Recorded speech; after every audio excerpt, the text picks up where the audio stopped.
నమస్కారం CMR news వార్తలకు స్వాగతం. నా పేరు సుమలత. వార్తల్లో ముందుగా హెడ్లైన్స్.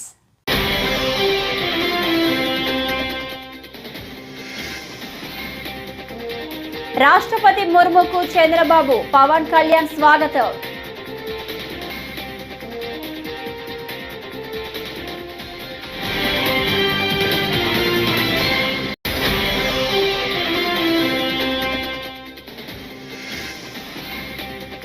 లగచర్ల రైతులకు సంఘీభావంగా చేతులకు బేడీలతో అసెంబ్లీకి బీఆర్ఎస్ ఎమ్మెల్యేలు.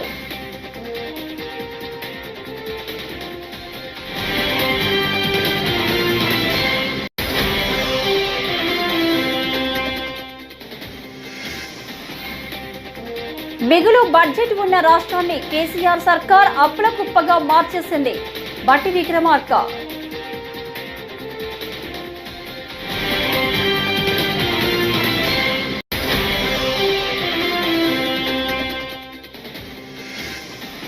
రాష్ట్రంలో సామాజిక పెన్షన్లు పొందుతున్న పండుటాకులపై కూటమి ప్రభుత్వం కక్ష కట్టిందని వైఎస్ఆర్సీపీ నేత మాజీ ఎమ్మెల్యే మల్లాది విష్ణు మండిపాటు. ఇక డీటెయిల్స్ చూస్తే, భారత రాష్ట్రపతి Draupadi ముర్ముకు Andhra Pradesh CM Chandrababu, deputy CM Pawan Kalyan స్వాగతం పలికారు. ఏపీ పర్యటనకు వచ్చిన ద్రౌపది ముర్ముకు గన్నవరం విమానాశ్రయంలో వీరు పూల బొకేలు ఇచ్చి స్వాగతించారు. AP governor S Abdul Nazeer, CM Chandrababu, deputy CM Pawan కళ్యాణ్లతో పాటు టీడీపీ ఎంపీలు, బీజేపీ నేతలు ఈ కార్యక్రమంలో పాల్గొన్నారు. అనంతరం రాష్ట్రపతికి పోలీసులు గౌరవ వందనం సమర్పించారు. ఆ తర్వాత రాష్ట్రపతి రోడ్డు మార్గంలో మంగళగిరి బయలుదేరారు. ఎయిమ్స్ స్నాతకోత్సవ కార్యక్రమంలో ముఖ్య అతిథిగా పాల్గొన్నారు. To grace this event, we have with us very esteemed personalities whose presence reflects their commitment to the fields of education, health, and governance. We are particularly privileged to have with us the Honorable President of India, Srimati Draupadi Murmuji, whose remarkable leadership and vision continue to guide and inspire the nation. We also have the Honorable Governor of Andhra Pradesh, Shri Justice Syed Abdul Nazir Ji, an exemplary administrator and a guiding force for our state. Shri Satya Kumar Yadav Garu, whose visionary leadership and tireless efforts have transformed healthcare and profoundly impacted the society. We have the Honorable Minister for Human Resource Development and Information Technology, Government of Andhra Pradesh, Shri Nara Lokesh. Your director just now told very clearly he needs 10 acres of land for further development. I cannot say no. Immediately we will give that land wherever he select. As on today, 183.11 acres we have given. Not the quantum of land, but the quality of land. If you can see the quality nowhere, even I am jealous now to study here, if possible. That is how it is there. Recently we had some problems of water, all these things. In future you won't have any problem. Either water or approach roads or power supply or storm water and also anything for that matter. This is our top priority. We will do everything for building this institute, one of the most beautiful institute here. And also this 10 acres, your management is trying to develop in Kolanakonda research block, School of Public Health, IIT Customs and Indirect Taxes and Narcotics in Hindupur. These are all 12 universities Government of India has sanctioned. All this. Lagacharla రైతులకు సంఘీభావంగా BRS MLA వినూత్న పద్ధతిలో నిరసన తెలిపారు. నల్ల రంగు అంగీలు, చేతులకు బేడీలు వేసుకుని ఎమ్మెల్యేలు అసెంబ్లీకి హాజరయ్యారు. ఇదేమి రాజ్యం? కాకి రాజ్యం, దోపిడి రాజ్యం, లాఠీ రాజ్యం, లూటీ రాజ్యం, రైతులకు సంఖ్యల్లా సిగ్గు సిగ్గు అంటూ అసెంబ్లీ ల్యాబ్లో నినాదాలు చేశారు. లగచర్ల రైతులకు రాష్ట్ర ప్రభుత్వం వెంటనే క్షమాపణలు చెప్పాలని డిమాండ్ చేశారు. బీఆర్ఎస్ ఎమ్మెల్యేల ఈ వినూత్న నిరసన తాలూకు వీడియో ఇప్పుడు నెట్టింట హల్చల్ చేస్తుంది.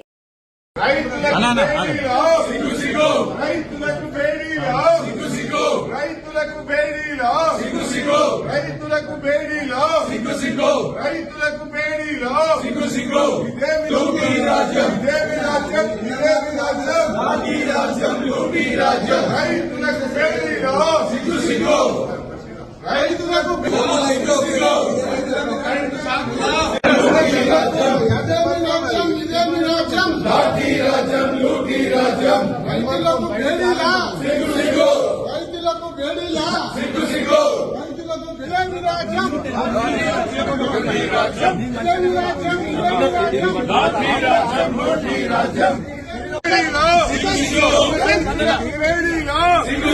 తెలంగాణ అసెంబ్లీ సమావేశాల్లో భాగంగా ఈరోజు రాష్ట్ర అప్పులు పరిమితిపై డిప్యూటీ సీఎం మల్లు బట్టి విక్రమార్క మాట్లాడారు. ఈ సందర్భంగా గత బీఆర్ఎస్ ప్రభుత్వంపై ఘాటు విమర్శలు గుప్పించారు. 10 ఏళ్లు అధికారంలో ఉన్న బీఆర్ఎస్ ప్రభుత్వం మిగులు బడ్జెట్ ఉన్న రాష్ట్రాన్ని అప్పుల కుప్పగా మార్చేసిందని ఫైర్ అయ్యారు. పైగా చేసిన అప్పులను దాచేసి తిరిగి తమపైకి నిందలు వేస్తున్నారని ఆయన ఆగ్రహం వ్యక్తం చేశారు. మొదటి సంవత్సరంలోనే పూర్తిగా సరిచేయలేము కాబట్టి కొంత ఆ అప్పు 66,000 కోట్లు అది కంపల్సరీ ఆర్బీఐ నుంచే డిడక్ట్ అవుతుంది కాబట్టి కొంత తప్పనిసరి పరిస్థితిలో కొంత అప్పు చేసాం. ఆ అప్పు కట్టడానికి ఆ చేసిన అప్పు ఇంకా రాష్ట్రం నుంచి వచ్చిన ఆదాయాన్ని కూడా కలిపి కట్టాము. అధ్యక్ష 52,000 చేస్తే 66,000 కోట్లు చేసాం. ఇక మీరు చెప్పినటువంటి ఏదో బ్యాంక్ గ్యారంటీ ఇచ్చి ల్యాండ్ తనఖా పెట్టి తీసుకుంటున్నారని మేము ఈ ప్రభుత్వం రాష్ట్ర ప్రజల ఆస్తుల్ని రాష్ట్ర ప్రజలకే ఉంచాలనేటువంటి ఆలోచనతోనే దాని ఆ ఐఐసి ఇన్ఫ్రాస్ట్రక్చర్ డెవలప్మెంట్ కోసం వాళ్ళు లోన్ తీసుకొని చేస్తూ ఉన్నారు. అధ్యక్ష మేము వాళ్ళలాగా ఏది రాష్ట్రానికి ఆస్తి తయారు చేస్తే ఔటర్ రింగ్ రోడ్డు 30 సంవత్సరాలకు అమ్మేసుకున్నారు వాళ్ళు. ఒక పెద్ద ఆస్తి ఆనాటి కాంగ్రెస్ ప్రభుత్వం లీజ్కి ఇచ్చేసి అధ్యక్ష ఎట్లా ఉంటుందంటే లీజ్కి ఇచ్చేసి 30 సంవత్సరాలు ఎవరికో లీజ్కి ఇచ్చేసి 30 సంవత్సరాలు వచ్చే పన్నులు మీరు వసూలు చేసుకోండి, ఆ డబ్బంతా మాకు గట్టేసి వెళ్ళిపోండి అని అన్నారు. అధ్యక్ష మేము అట్లా చేయదలుచుకోలేదు. మేము జాగ్రత్తనే ఉంటాం అధ్యక్ష. రాష్ట్ర ప్రయోజనాలని ఆర్థిక ప్రయోజనాలను కాపాడుతాం అధ్యక్ష. వాళ్ళలాగానే చేయాలంటే హరీష్ రావు గారిలాగానే చేయాలంటే అధ్యక్ష మనకు వచ్చే బడ్జెట్ అంతా కూడా ఆదాయం అంతా కూడా పన్నుల ద్వారానే టోల్గేటా పన్నులా ఏదో ఒకటి ఆ పన్నుల ద్వారా బడ్జెట్ని మనం జాగ్రత్త లెక్కలేసుకొని ప్రజల కోసం ఖర్చు పెడతా ఉంటాం. రాష్ట్రంలో సామాజిక పెన్షన్లు పొందుతున్న పండుటాకులపై కూటమి ప్రభుత్వం కక్ష కట్టిందని వైఎస్ఆర్సీపీ నేత మాజీ ఎమ్మెల్యే మల్లాది విష్ణు మండిపడ్డారు. తాడేపల్లిలోని వైఎస్ఆర్ కాంగ్రెస్ పార్టీ కేంద్ర కార్యాలయంలో ఏర్పాటు చేసిన మీడియా సమావేశంలో ఆయన మాట్లాడుతూ రాష్ట్ర వ్యాప్తంగా పెద్ద ఎత్తున పెన్షన్లను తొలగించేందుకు కుట్ర జరుగుతుందని ఆరోపించారు. కూటమి ప్రభుత్వం అధికారంలోకి వచ్చిన 6 నెలల్లోనే ఏకంగా 3 లక్షల పెన్షన్లను తొలగించారని, భవిష్యత్తులో భారీగా పెన్షన్ల కోతకు ప్రభుత్వం చర్యలు చేపట్టిందని అన్నారు. జగన్మోహన్ రెడ్డి గారు రూపొందించడం జరిగింది. అందులో భాగంగానే 5 సంవత్సరాల వైఎస్ఆర్ కాంగ్రెస్ పార్టీ పరిపాలనలో 92,547,547,066 కోట్ల రూపాయలు నేరుగా డీబీటీ ద్వారా నేరుగా ఇంటింటికి వెళ్ళి వాలంటీర్లు వారందరికీ కూడా ఈ నిధులు జమ చేయడం జరిగింది. ఇలా ఉన్నటువంటి పరిస్థితుల్లో పండగ రోజని కాదు, ఆదివారం అని కాదు, వర్షం పడినా కూడా ఆ పెన్షన్ల పంపిణీ కార్యక్రమం ఎక్కడ కూడా ఆగినటువంటి పరిస్థితి లేదు.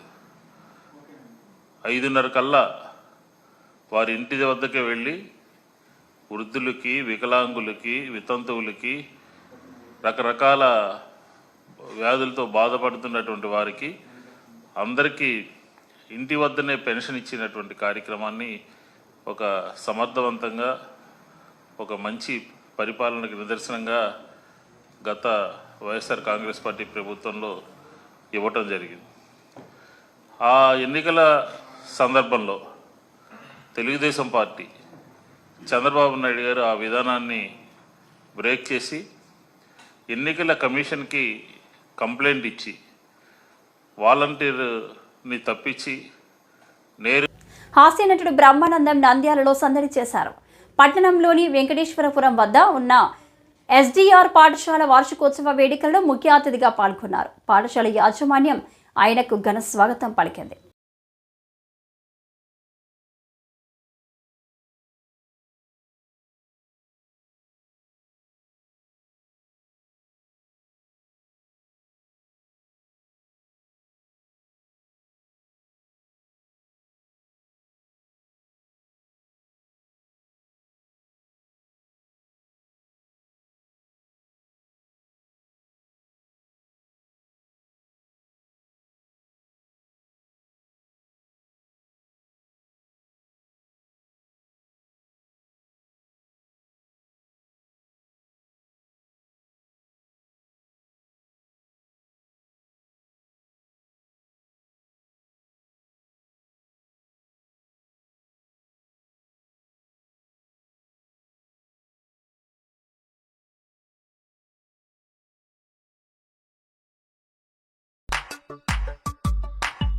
నాకు ఫరూక్ గారు ఇందాక కూర్చున్నప్పుడు మాట్లాడుతూ ఒక మాట చెప్పారు, మీరు అక్కడి నుంచి ఇంత దూరం నుంచి మీరు ఇక్కడికి రావడం మాకు చాలా ఆనందంగా ఉందండి అంటే నేను అన్నాను, it is my primary responsibility to come over and make the students motivated. అది ఆయన సినిమా వ్యాపారంలో ఉన్నా రాజకీయంలో ఉన్నా ఆయన ఇందాక మాట్లాడినటువంటి మాటల్లో బాబు మోహన్ గారు ఎప్పుడో నాతో పాటు నటించినటువంటి నా కాంటెంపరీ యాక్టర్, ఆయన ఎమ్మెల్యే అయిపోయి క్యాబినెట్ మినిస్టర్ అయినప్పుడు ఎప్పుడో ఎన్ని సంవత్సరాల క్రితం ఆయనతో పాటు కలిసి పనిచేసినటువంటి బాబు మోహన్ గారిని పదే బ్రహ్మానందమనపై బాబు మోహన్ గారు అని కూడా అన్నారు. నాకు చాలా ఆనందం వేసింది, ఎందుకంటే బాబు మోహన్ ఇద్దరం బ్రదర్స్ లా ఉంటాం కాబట్టి ఆయనన్నా నన్నన్నా ఒకటే, మేమందరం బికమ్ కమిడియన్ కమ్యూనిటీ. కాబట్టి ఇటువంటి వ్యక్తులు ఇలాంటి సోషల్ సర్వీస్ చేయాలనేటువంటి మినిస్టర్స్ మనకు ఉండటం కూడా మన అదృష్టం కింద భావిస్తూ అక్రమ నిర్మాణాల కూల్చివేతలపై హైడ్రా కమిషనర్ రంగనాథ్ కీలక వ్యాఖ్యలు చేశారు. జూలై తర్వాత చేపట్టిన అక్రమ నిర్మాణాలను కూల్చివేస్తామని స్పష్టం చేశారు. హైడ్రా ఏర్పడక ముందు ఉన్న నిర్మాణాలకు అనుమతులు లేకపోయినా వాటి జోలికి వెళ్లబోమన్నారు. పేదల జోలికి హైడ్రా రాదని తేల్చి చెప్పారు. గతంలో పర్మిషన్ తీసుకొని ఇప్పుడు నిర్మిస్తున్న నిర్మాణాల వైపు వెళ్లామన్నారు. ఎలాంటి అనుమతులు లేకుండా నిర్మిస్తున్న వాటికి మాత్రం కూల్చివేతలు తప్పదన్నారు. చెరువులో మనం చూస్తున్నాం, చాలా ఈ ఎఫ్టిఎల్ జోన్లో పెద్ద ఎత్తున డంపింగ్, అంటే ఈ కన్స్ట్రక్షన్ మెటీరియల్ ఏదైతే ఉందో ఆ కన్స్ట్రక్షన్ మెటీరియల్ తీసుకొచ్చి ఇక్కడ డంప్ చేస్తూ చెరువును పూడవటం అనేది, అదేంటంటే దానికి ఒక సాకుగా పట్టా ల్యాండ్స్ ఉన్నాయి, మా ప్రైవేట్ పట్టా ల్యాండ్స్ అనేటటువంటిది ఒకటి సాకుగా తీసుకొని చేస్తూ ఉన్నారు. సో దీనికి ఇక్కడ చూసినప్పుడు ఇక్కడ చాలా బిల్డింగ్స్, అంటే చాలా పేదవాళ్ళు, మధ్యతరగతి వాళ్ళు చాలామంది గతంలో కట్టుకున్నటువంటి ఇల్లులు ఉన్నాయి. అవి పర్మిషన్స్ ఉన్నా పర్మిషన్స్ లేకున్నా కానీ వాటి జోలికి హైడ్రా వెళ్ళదు. బట్ ఇక మీద అంటే హైడ్రా ఫామ్ అయింది జూలై 2024. ఆ తర్వాత ఏమన్నా స్ట్రక్చర్స్ వస్తే కనుక, అది పర్మిషన్స్ లేకుండా ఉంటే కనుక డెఫినెట్గా వాటి మీద ఖచ్చితంగా హైడ్రా యాక్ట్ చేస్తుంది. పర్మిషన్స్ గతంలో తీసుకున్నటువంటి పర్మిషన్స్ ఏమైనా ఉండి దానికి అనుగుణంగా కడుతుంటే కనుక దాని విషయంలో కూడా హైడ్రా డెఫినెట్గా గతంలో పర్మిషన్స్ని ఆనర్ చేయాలనేటువంటి ఏదైతే ప్రభుత్వం తీసుకున్న నిర్ణయం ఉందో దానికి అనుగుణంగా యాక్ట్ చేస్తాం. బట్ జూలై తర్వాత వచ్చే పర్మిషన్స్ ఏదైనా కానీ కూడా దాన్ని పరిగణలో తీసుకోకూడదని కూడా ప్రభుత్వం నిర్ణయం చెప్పడంతో దాన్ని బట్టి ఎవరైనా తర్వాత పర్మిషన్స్ కూడా ఉంటే కనుక వాటిని డెఫినెట్గా ఆనర్ చేయకుండా వాటిని ఖచ్చితంగా డిమాలిష్ చేసేది కూడా ఉంటుంది. సో ఈ అంటే ప్రభుత్వ పాలసీకి అనుగుణంగా క్లారిటీ అందరికీ కూడా ప్రజలకు కూడా మేము చెప్పాము. ఇక్కడ ఎవరు కూడా వచ్చి ఇక్కడ మా బిల్డింగ్స్ అన్నింటినీ కూలగొడతారు లేదా మా ఇల్లు కూలగొడతారు అనేటువంటి ప్రచారాన్ని కూడా నమ్మొద్దని చెప్పేసి గతంలో కట్టుకునే జూలై కన్నా ముందు కట్టుకున్నటువంటి వాటిని ఎక్కడో ఎటువంటి పరిస్థితుల్లో కూడా వాటిని మేము డిస్టర్బ్ చేయం.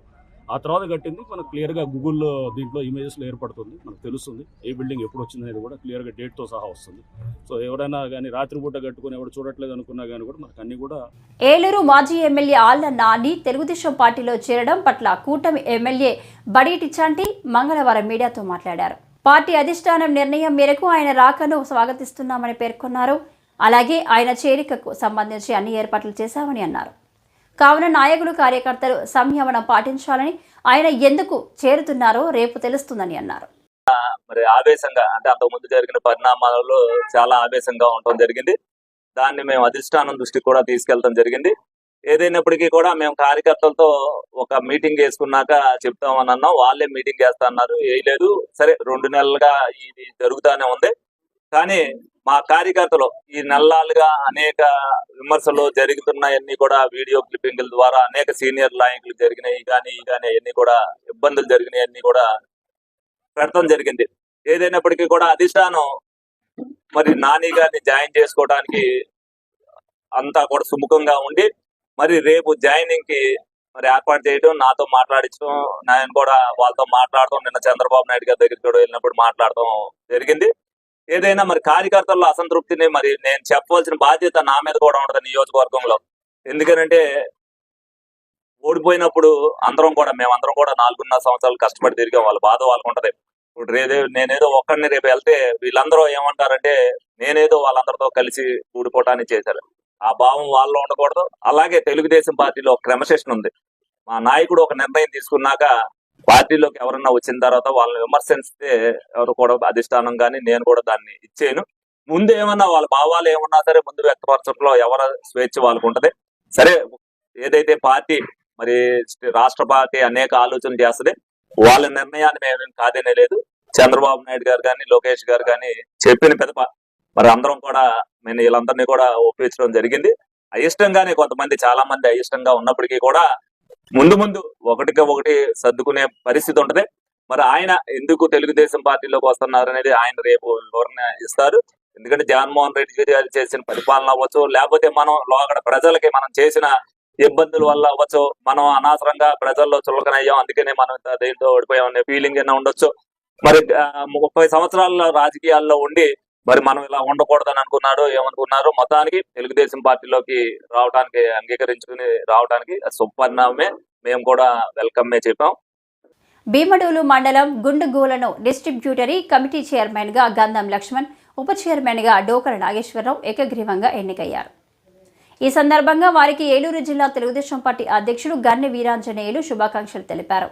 అనంతరం ఆయన మాట్లాడారు. ముఖ్యంగా నియోజకవర్గంలో డ్రైనేజీ సమస్యలు లేకుండా చూసుకోవాలని, అలాగే అందరూ కలిసికట్టుగా పనిచేయాలని సూచించారు. ఏదైతే మరి కూటమి ప్రభుత్వం ఆంధ్రప్రదేశ్లో చంద్రబాబు నాయుడు గారు ముఖ్యమంత్రిగా, పవన్ కళ్యాణ్ గారు ఉప ముఖ్యమంత్రిగా, మరి అక్కడ మోదీ గారి ఆశీస్సులతో గత 5 సంవత్సరాల జగన్మోహన్ రెడ్డి గారి పరిపాలనలో ఎక్కడా కూడా మరి ప్రజాస్వామ్యయుతంగా లేనటువంటి పరిపాలన సాగించినటువంటి సందర్భంలో డెమోక్రటిక్ సెటప్లో భాగంగా మరి ఖచ్చితంగా రైతులందరి చేత కూడా మరి ఎన్నుకోబడేటువంటి సంఘాలు, రైతు సంఘాలు ఏవైతే ఉన్నాయో ఆ రైతు సంఘాలన్నింటినీ కూడా ఒకే ఒక్క రోజు ఎక్కడా కూడా ఇంత చిన్న లా అండ్ ఆర్డర్ సమస్య కానీ ఇతరతర కానీ లేకుండా ఎన్నికలు ఘనంగా నిర్వహించినటువంటి ఎన్డీఏ కూటమికి మరి ముఖ్యంగా చంద్రబాబు నాయుడు గారికి, పవన్ కళ్యాణ్ గారికి, పురంధరేశ్వరి గారికి హృదయపూర్వకమైనటువంటి అభినందనలు తెలియజేస్తూ మరి ఏదైతే ఈ నీటి సంఘాలు ఉన్నాయో, ఎందుకంటే రానున్న రోజుల్లో మరి సెంట్రల్ గవర్నమెంట్లో కూడా మనం ఒక మంచి భాగస్వామిగా ఉన్నటువంటి సందర్భంలో, సెంట్రల్ ఫండ్స్ కూడా బాగా వచ్చినటువంటి సందర్భంలో మరి ఈవేళ మొన్ననే నీటి సంఘాలు జరిగినాయి, ఈవేళ డిస్ట్రిబ్యూటరీ కమిటీ జరిగినాయి. ఇంకా 2-3 రోజుల్లో మరి ఏదైతే పీసీలకు కూడా ఎన్నికలు జరుగుతూ ఉంటాయి, ప్రాజెక్ట్ కమిటీకి కూడా ఎన్నికలు జరుగుతూ ఉంటాయి. ఈ ఎన్నికలన్నీ కూడా మరి పూర్తి స్థాయిలో అయిన తర్వాత ఏదైతే మరి కేంద్ర ప్రభుత్వ సహకారంతో, రాష్ట్ర ప్రభుత్వ నిధులతో కూడా కలిసి ఈ రాష్ట్రంలో ఉన్నటువంటి ముఖ్యంగా మన పశ్చిమ గోదావరి డెల్టా ప్రాంతంలో ఉన్నటువంటి కొల్లేరు ప్రధాన ప్రాంతమైనటువంటి మన డెల్టాలో కానీ, ముఖ్యంగా మన నియోజకవర్గంలో కానీ ఇక్కడ మరి నూతనంగా భీమడోలు డీసీగా ఎన్నికబడినటువంటి సోదరుడు లక్ష్మణ్ గారికి కానీ, అలాగే మరి తెలంగాణ సోదరులు నాగేశ్వరరావు గారికి కానీ, అలాగే మరి మా కైకరం కురేళ్ళగూడెం, అలాగే భీమడోలు మరి ఎన్నికైనటువంటి నీటి సంఘాల అధ్యక్షులు ప్రసాద్ గారు కానీ, ఏపూరు శ్రీను కానీ, అలాగే మరి కైకరం శ్రీకాళహస్తీశ్వర స్వామి వారి దేవస్థానంలో సోమవారం అయ్యప్ప స్వామికి విశేష పూజలు నిర్వహించారు. ధనుర్మాసం సందర్భంగా స్వామి విగ్రహానికి విశేష అభిషేకాలు చేసి ధూపదీప నైవేద్యాలు సమర్పించారు. అనంతరం మంగళ వాయిద్యాలతో ఆలయ ప్రారంభోత్సవ నిర్వహించి దేవస్థానం ప్రాంగణంలో ఉన్న 16 కాల మండపంలో శ్రీ అయ్యప్ప స్వామిని కొలువు తీర్చారు.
కోర్టు ఉత్తర్వుల ప్రకారం 16 మంది యానిమేటర్లను తక్షణమే విధుల్లో కొనసాగించే విధంగా ఉన్నతాధికారులు చర్యలు తీసుకోవాలని యానిమేటర్ దుర్గా పేర్కొన్నారు.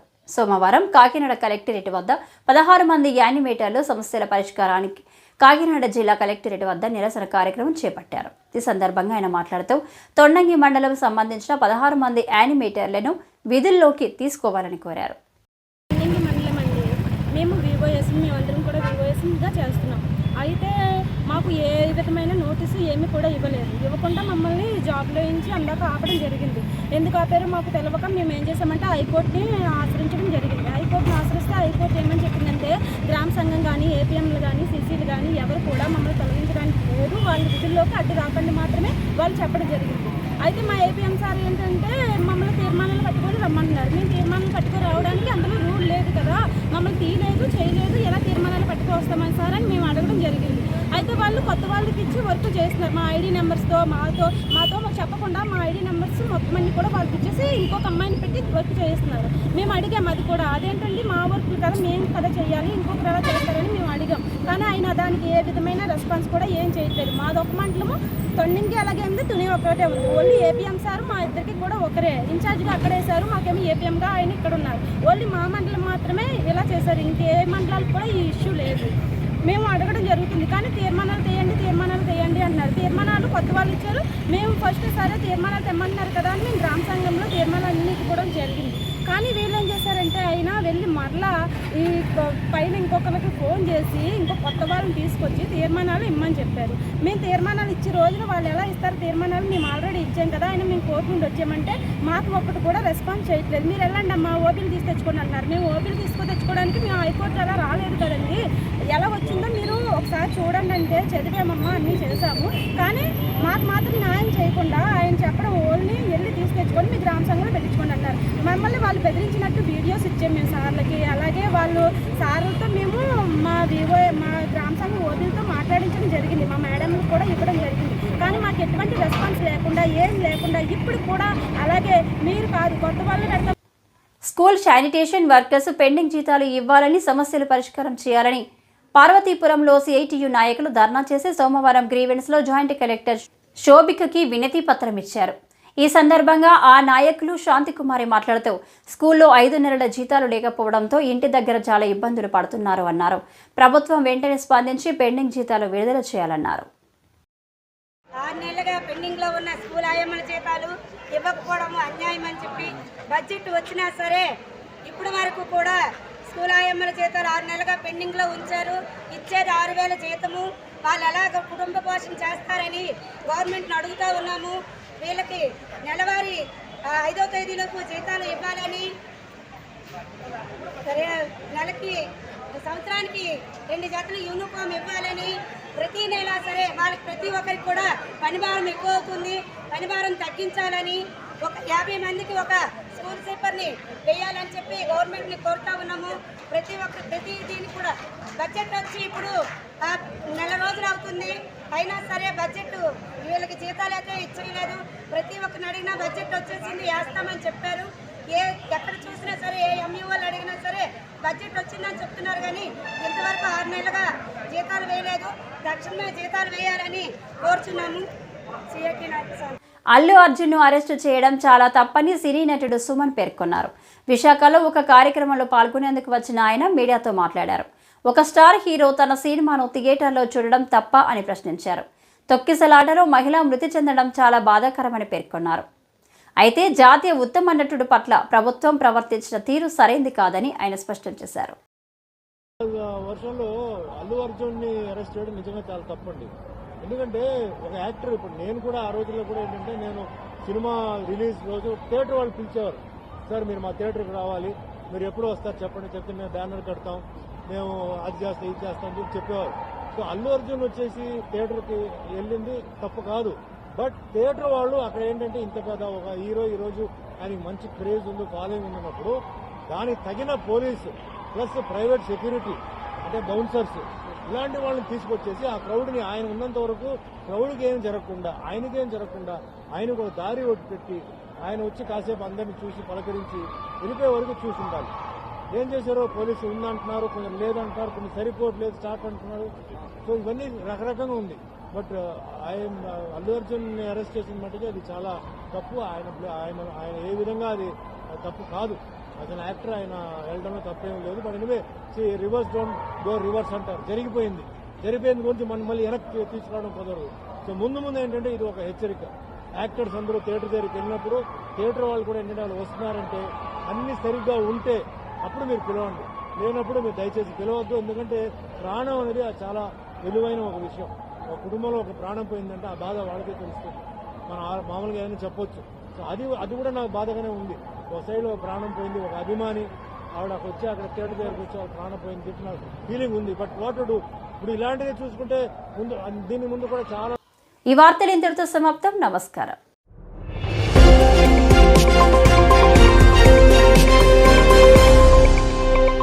Audio Jungle.